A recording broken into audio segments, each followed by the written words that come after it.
Mengapa kita butuh nilai? Kenapa? Karena kita sering temui konflik. Tugas saya ialah mengeksplor value yang ditetapkan oleh sinode atau moderamen GBKP. Jadi saya memberi perspektif dari sisi teologis, praktis, maupun pengalaman mengurusi gereja. Yang pertama, kasih. Yang kedua, kejujuran. Yang ketiga, keugaharian. Yang keempat, kekerabatan. Dan yang kelima, kesetiaan. Pertama, kasih. Kasih itu pribadi. Pribadi siapa? Allah. Waktu Bapak Ibu bilang garam, nggak usah tambah asin di belakang. Gula, nggak usah tambah manis di belakang. Pada hakikatnya garam itu asin. Pada hakikatnya gula itu manis. Tidak usah dikasih keterangan tambahan. Pada hakikatnya Allah itu kasih. Yang kedua, kasih itu bukan saran, masukan, pendapat. Kasih itu perintah. Yohanes 13 ayat 34. Aku memberikan perintah baru kepada kamu. Supaya kamu saling mengasihi. Kenapa banyak orang gagal mengasihi? Karena kasih diletakkan di hatinya saja. Tidak taruh di pikirannya. Tidak taruh di keputusannya. Karena kalau cuma perasaan itu bisa berubah. Pernikahan kita juga kan, waktu masih badan langsing ya, istri badan seperti gitar Spanyol, sudah lama-lama sudah turun mesin 3 kali, badannya berubah seperti mimbar gereja Protestan, mimbar GBKP Jakarta Pusat. Lalu suaminya bilang, aduh aku nggak ada perasaan lagi, aku jijik lihat kamu. Kenapa? Pakai perasaan. Tuhan tidak pernah berubah. Dulu, hari ini, dan besok. Jadi cintanya Tuhan sama kita nggak pernah berubah. Saudara bisa berubah berat badan, bisa berubah usia, bisa berubah apa saja. Tapi Yesus kasihnya tidak pernah berubah. Itu sebabnya dalam Roma 5 ayat 8 dia bilang, aku mengasihi kamu waktu kamu masih berdosa. Tuhan tidak mengasihi kita waktu kita sudah sempurna. Waktu kamu masih berdosa. Ibu yang baju merah, ibu boleh baca Roma 5 ayat 8. Yesus mengasihi saya waktu saya masih berdosa. Nah itu sadurannya. Bilang, saya mengasihi suami saya waktu dia masih marah-marah. Ngerti maksudnya? Ya, Ibu ya? Pak Samudra, saya mengasihi istri saya waktu dia masih cerewet. Loh, itu yang disebut unconditional love. Cinta tanpa syarat. Saya mengasihi anak-anak saya waktu mereka masih berontak. Roma 5 ayat 8 itu memberi penguatan bahwa segagal-gagalnya Anda, kasih Allah itu nggak berubah. Nah kalau GBKP pakai kasih sebagai value utama, pernah nggak berantem? Menggunakan sesuatu itu memberi kita identitas. Jangan kutip Yesus dan firman Allah kalau Anda hanya pakai dia sebagai tempelan. Ini kuat sekali nih kasih itu. Yang ketiga, kasih itu punya 4 dimensi. Ada dimensi buat Tuhan, ada dimensi buat manusia. Apa dimensi Tuhan? Kasih itu tinggi, dalam, panjang, dan lebar. Paulus berdoa, aku berdoa supaya bersama semua orang kudus kamu mengetahui hal ini. Kasih itu tinggi, dalam, panjang, dan lebar. Artinya apa? Kasih tinggi tidak dapat dijangkau oleh kekuatan apapun di muka bumi. Tidak bisa diukur tingginya. Tetapi dia dalam. Sedalam-dalamnya kejatuhan kegagalan manusia. Kasih itu sanggup untuk mengangkatnya kembali. Itu sebabnya di gereja orang nggak boleh dibuang. Kalau Anda buang orang di gereja, berarti itu bohong tuh pakai kasih. Urus gereja sama urus dunia sekuler itu beda. Di dunia sekuler itu cuma dua prinsip. Ada reward, penghargaan, ada punishment, ada hukuman. Di gereja, banyak orang gila. Iya, karena suka-suka. Gak ada yang bisa kita, begitu hakimi dia, besok pindah gereja dia. Kita membolehkan dia seenaknya. Itu sebabnya value menjadi penting. Dia mesti mengikat. Kasih itu punya 4 dimensi buat manusia. Apa bagian manusia? Kasihilah Tuhan Allahmu dengan segenap hatimu, segenap jiwamu, segenap kekuatanmu, segenap akal budimu. Jadi nyambung ini. Dimensi Allah 4, dimensi manusia 4. Punya Allah nggak berubah. Punya manusia juga tidak berubah. Tapi kita sering tidak taat. Mengapa?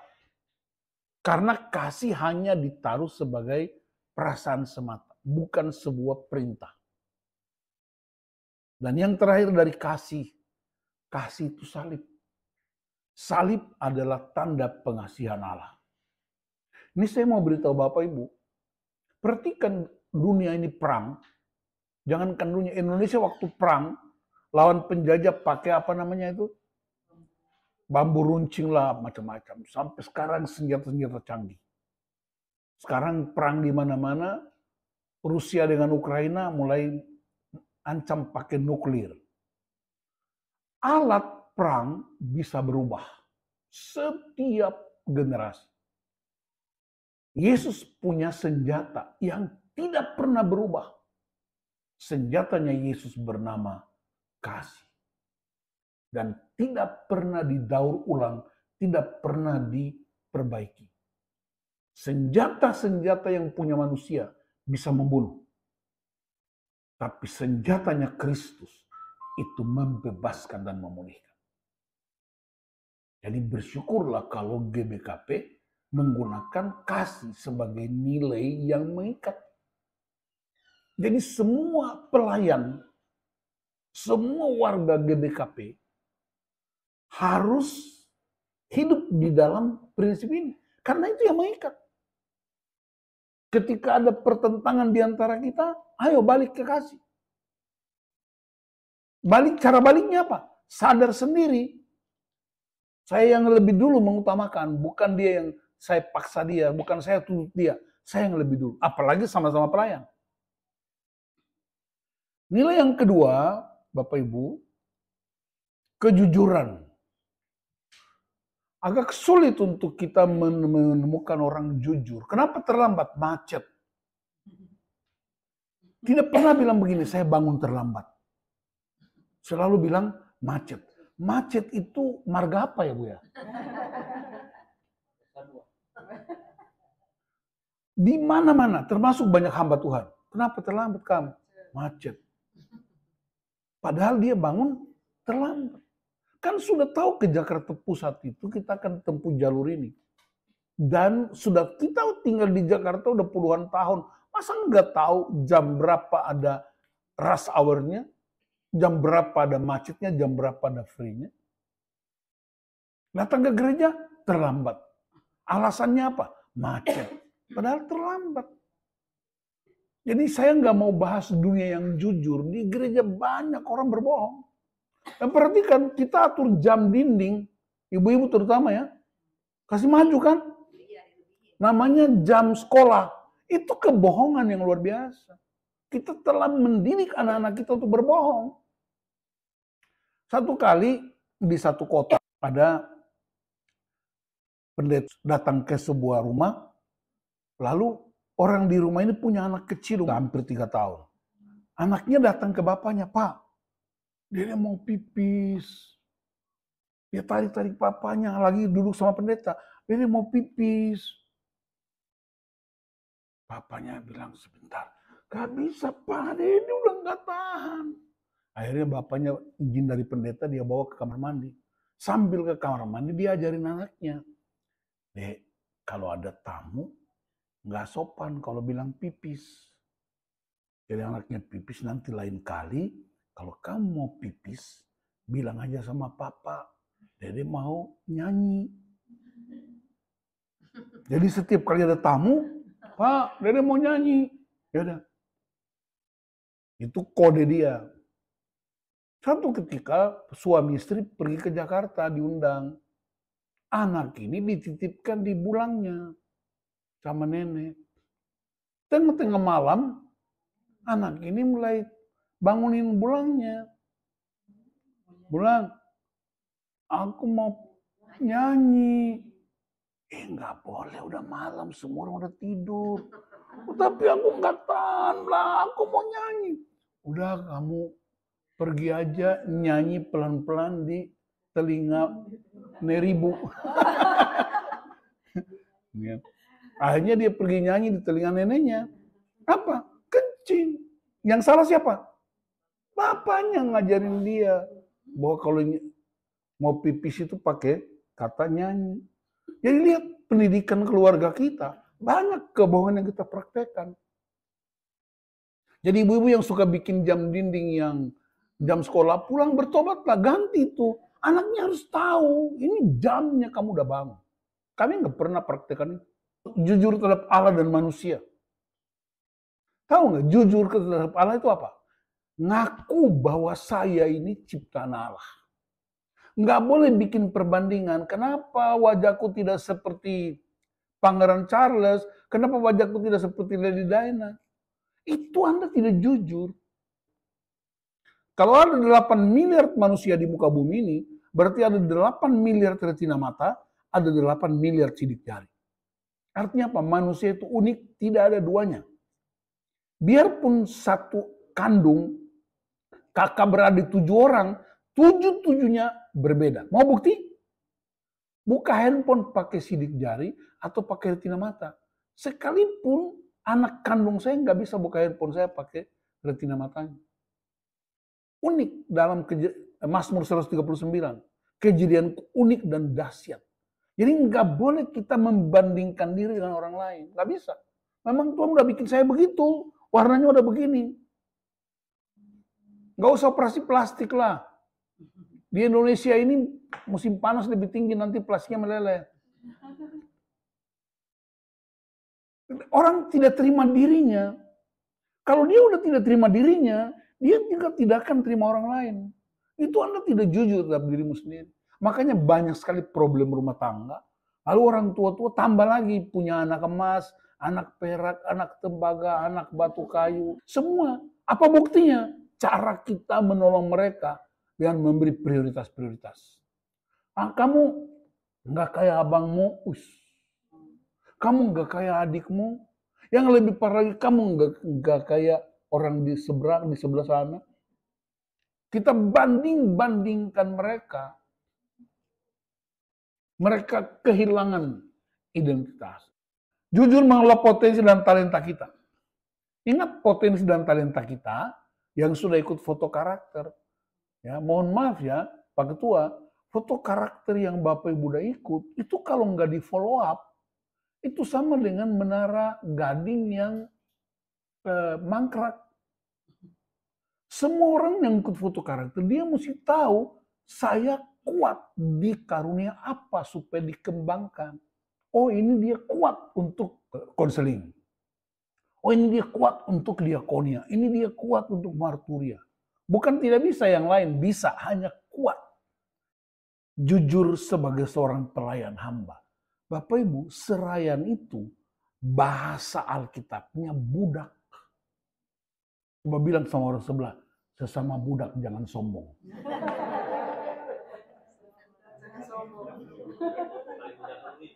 Budaknya siapa? Budaknya Tuhan. Jadi kita ini hamba. Lebih gampang ketemu Tuhan daripada ketemu hambanya. Banyak hamba Tuhan kalau dicari susah kali. Saya lebih gampang 24 jam dengan Tuhan. Tuhan lebih gampang ditemui daripada hambanya. Bahkan sekarang banyak hamba Tuhan yang pakai asisten, pakai ajudan. Mau ketemu pendeta, mesti lapor dulu. 2 kali 24 jam. Jadi mari kita benar-benar jadi hamba lah. Nggak usah hebat kali lah. Nggak usah sombong lah jadi hamba. Hamba kok sombong. Kenapa tahu hamba itu artinya apa? Haknya dicabut. Kenapa orang suka marah? Satu aja. Karena haknya diambil. Hak untuk duduk senang, hak untuk tidur, hak untuk makan, hak untuk berjalan, hak untuk menikmati jalan raya. Kita kan suka klakson karena ada orang nyalip kita. Nah, saya mau beritahu, menjadi seorang hamba Tuhan, bukan pendeta aja. Ketua, diaken, pengurus kategorial, pengurus unit. Kita semua budak, hakmu dicabut. Hanya satu yang ditinggalkan, nafasmu yang ditinggalkan. Jadi ketika kita bikin pembinaan-pembinaan untuk calon-calon pertua diaken, orang mesti bikin keputusan itu. Nggak ada bos di gereja, nggak ada. Yang ketiga, keugaharian. Teladan Kristus dalam kesederhanaan sejak lahir sampai salib. Kita tidak dilarang untuk pakai mobil. Tapi kita dilarang untuk sombong dengan mobil kita. Yesus ajarkan kita, makan kami yang secukup. Tapi yang bikin saya heran bin ajaib, Tuhan kami berdoa untuk saudara-saudara kami yang sedang kena gempa bumi di Gunung Sinabung, di Palu, di Papua, di Turki. Kami minta Tuhan ulurkan tangan dan menolong mereka di sana. Habis itu kita makan sampai bungkus bawa pulang. Terus doa apa itu? Secukupnya itu bicara tentang apa? Pertama, ada hati untuk saling membagi. Jadi Yesus bilang secukupnya bukan karena kita miskin, tapi supaya kita punya hati berbagi dengan orang lain. Secukupnya artinya setiap hari Anda bergantung sepenuhnya kepada Allah sebagai sumber. Hidupmu tidak bergantung pada uangmu, pada hartamu, tapi pada Tuhan sebagai sumber kehidupan. Itu keugaharian. Yesus itu hidupnya dari kesederhanaan. Lahir aja di mana? Di tempat penginapan. Tidak ada orang yang mati bawa hartanya. Seorang triliuner di Amerika, waktu dia mau meninggal, dia bilang sama anak-anaknya, Papa minta kasih peti jenazah yang murah. Yang kedua, peti jenazahnya dibuat sedemikian rupa, supaya kedua tangan Papa itu dibuka, tidak boleh seperti biasanya.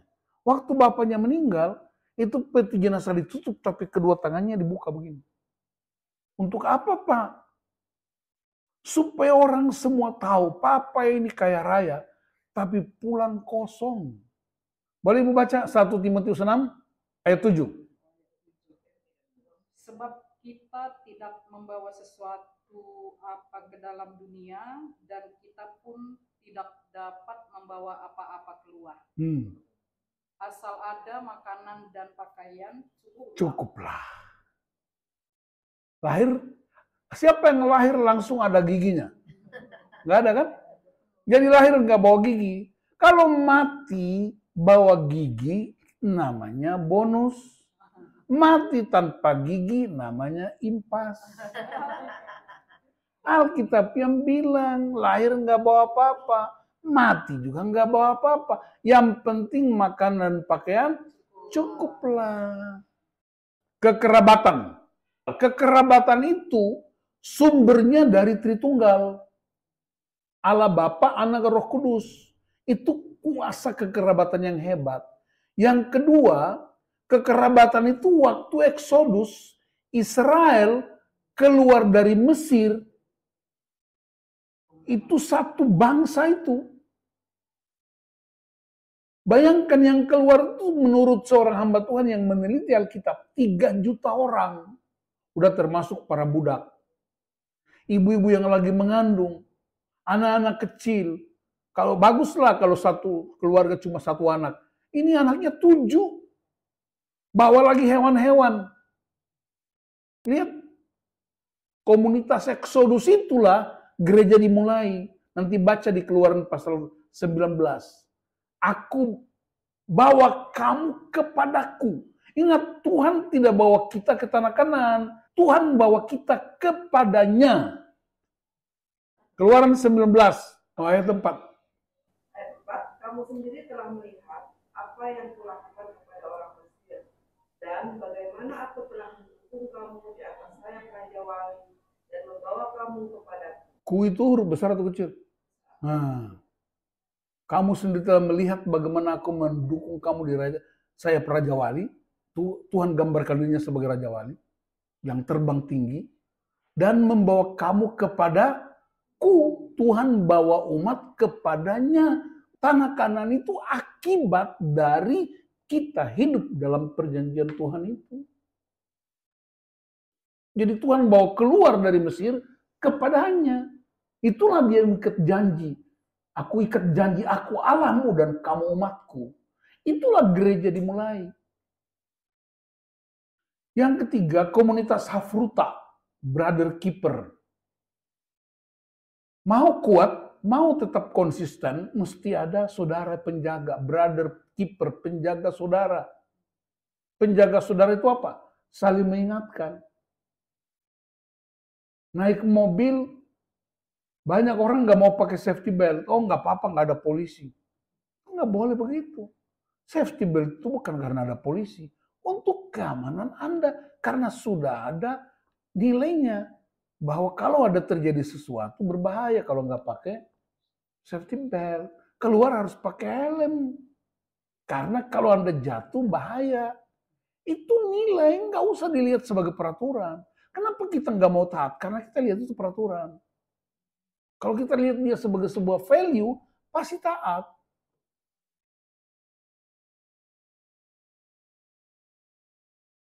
Jadi brother keeper itu penting.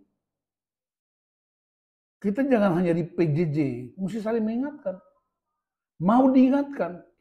Pak Pendeta, mohon maaf, kemarin khotbah Bapak tidak menjelaskan ABC. Ngomongnya di mana? 4 mata. Jangan bikin di Facebook. Jangan bikin di media sosial. Itu nggak elok.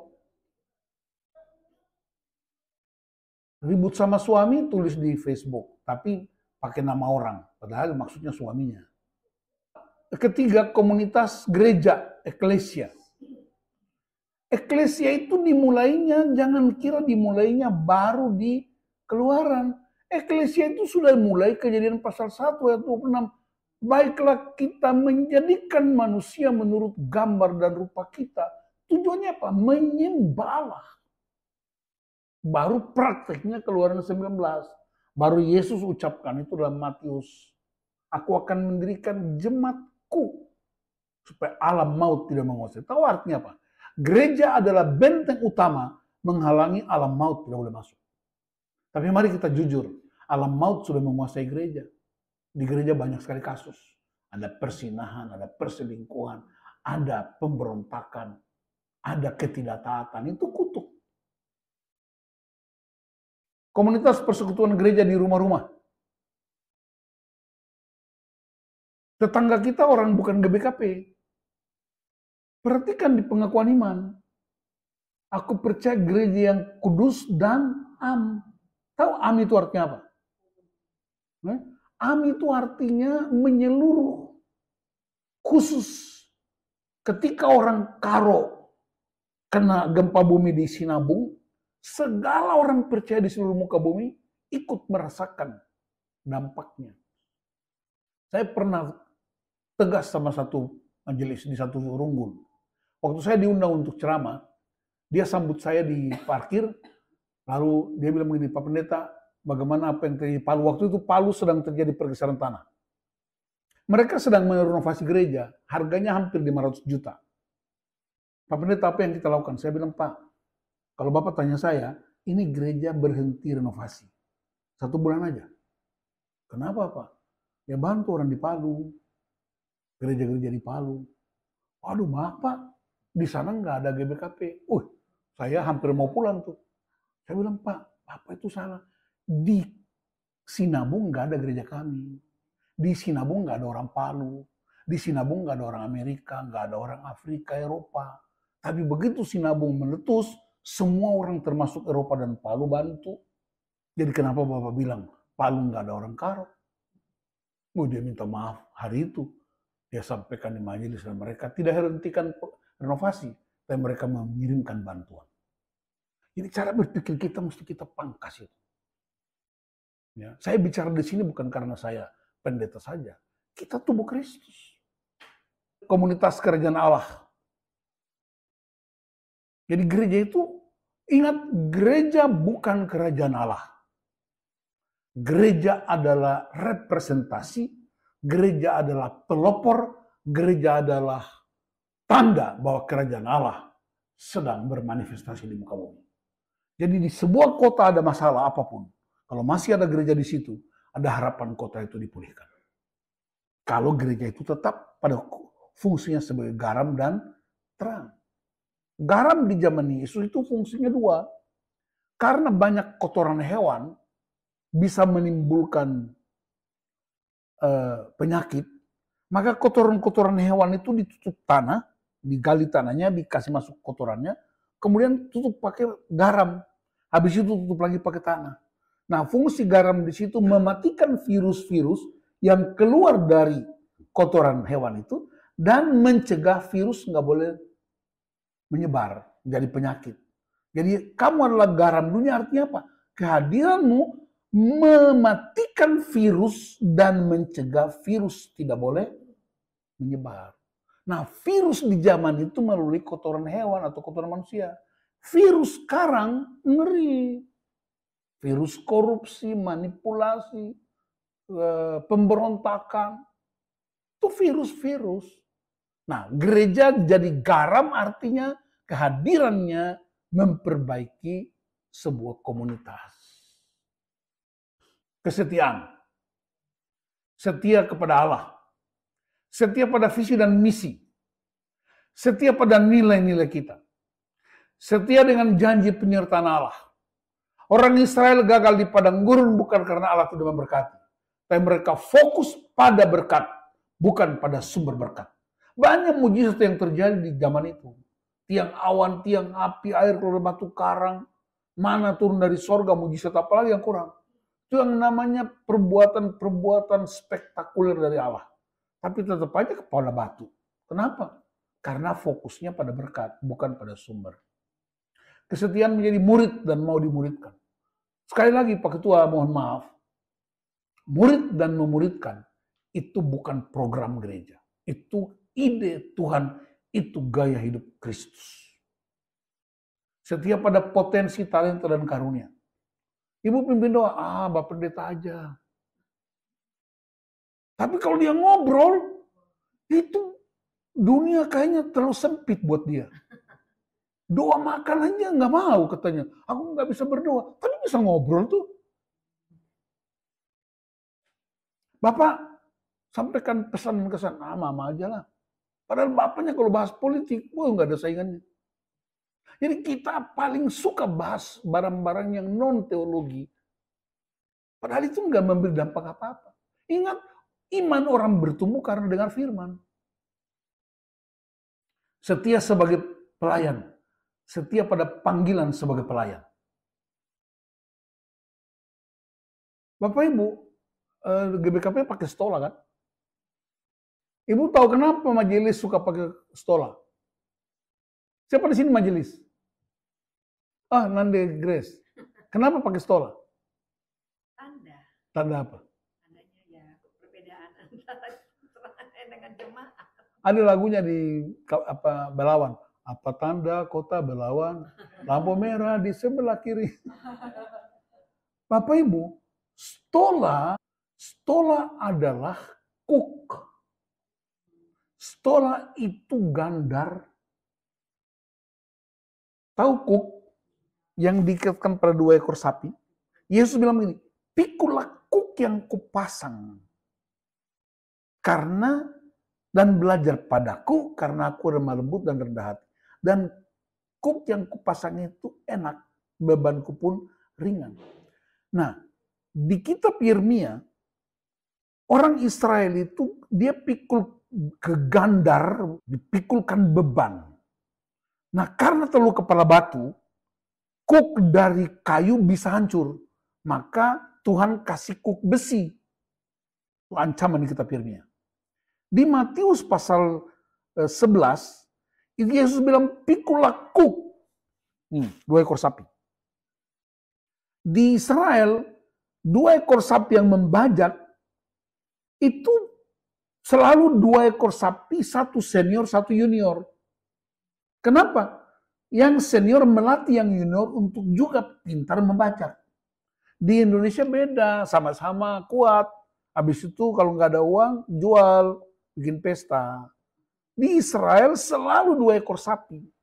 Nah, dalam situasi itu Yesus menggunakan situasi 2 ekor sapi yang membajak itu. Lalu dia bilang begini, pikulah kuk yang kupasang. Akulah kira-kira sapi senior, kamu sapi junior. Supaya kamu sama seperti aku, pikul kuk ini sama-sama. Dan gak berat karena aku yang pasang. Nah, gereja, terutama kita gereja Protestan, pakai stola artinya Anda sedang memikul tanggung jawab bersaksi tentang Kristus. Dan ingat, stola itu bukan pakaian jabatan. Stola bukan aksesoris gereja. Stola itu simbol kuk yang Kristus taruh kepada kita untuk bertanggung jawab atas perintah yang Tuhan sampaikan. Tapi stola-stola kita kan macam-macam. Ada yang kasih gambar gerejanya, ada yang kasih simbol-simbol Alkitab. Apapun namanya, stola itu kuk. Yang lucunya, cuma kain doang. Berat kali kita itu ya, lakukan firman Tuhan. Padahal dulu pakai kayu dan besi. Jadi kalau Bapak Ibu nggak siap untuk mempraktekkan kebenaran dengan baik, nggak usah pakai stola. Karena stola itu artinya apa? Aku siap untuk pikul salib ini. Nah pertanyaannya, mengapa kita butuh nilai? Kenapa? Karena kita sering temui konflik. Nilai itu adalah jawaban mutlak terhadap konflik yang sering kita hadapi. Konflik apa? Ini lihat, ada 12 parameter konflik di gereja dan sering kita gak sadari. Jadi nilai ini, 5 nilai ini Bapak Ibu, mesti internalize dalam hidup kita. Untuk mengatasi konflik-konflik di semua potensi ini, kita perlu apa? Praktekkan value yang kita sepakati.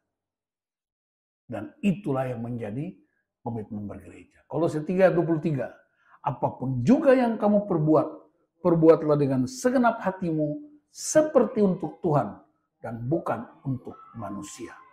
Kalau ibu disuruh pilih, Tuhan, keluarga, pelayanan, pekerjaan, nomor 1 apa? Jadi selalu Tuhan nomor 1 ya. Nomor 2, keluarga. Nomor 3, hampir semua begitu ya, Nanda Kevin ya. Saya mau beritahu itu pilihan yang salah. Saya mau tanya, di keluarga ada Tuhan? Pelayanan ada Tuhan? Pekerjaan ada Tuhan? Pengabdian ada Tuhan? Lakukanlah semuanya seperti untuk Tuhan. Berarti prioritas pilihan cuma 1. Tuhan, manifestasinya melalui keluarga. Ingat, pilihan kita bicara tentang menyediakan kualitas time. Menyediakan jumlah waktu kita. Begitu ibu bilang, aku pilih Tuhan nomor 1, maka ibu harus beri waktu penuh buat Tuhan. Dan kapan ibu akan masak, kapan ke pasar, kapan urus baju bapak, kapan urus anak-anak. Apalagi cucu sekarang, anak-anak muda sekarang bikin banyak anak, tapi suruh neneknya yang jaga. Jadi ibu-ibu dan bapak-bapak khususnya, tolong jangan bikin urutan. Tuhan tidak bisa disejajarkan dengan keluarga. Dia Almighty, dia lebih utama. Tuhan gak bisa disejajarkan dengan pelayanan dan pekerjaan. Dia satu-satunya. Tapi bagaimana caranya aku benar-benar memilih Tuhan, mengabdi kepada keluargaku seperti untuk Tuhan, mengabdi di pelayanan seperti untuk Tuhan, melakukan pekerjaan saya seperti untuk Tuhan. Karena Tuhan tidak terlihat. 1 Yohanes 4 ayat 20. Bagaimana mungkin Anda berkata Anda mengasihi Tuhan, tapi orang di rumahmu, orang yang kelihatan, kamu sakiti dia? Jadi, saya mau kita ubah cara pandang kita. Pertama, begitu nilai-nilai ini kita sepakati, dia mesti menjadi darah daging kita. Mengatur kita. Para pelayan khususnya. Yang kedua, begitu kita sepakati nilai-nilai ini, ingat, saya bilang cinta Tuhan, tapi tidak terlihat. Dia baru terlihat ketika saya melayani keluarga saya, gereja, masyarakat, dan di mana-mana. Terima kasih, Tuhan Yesus memberkati.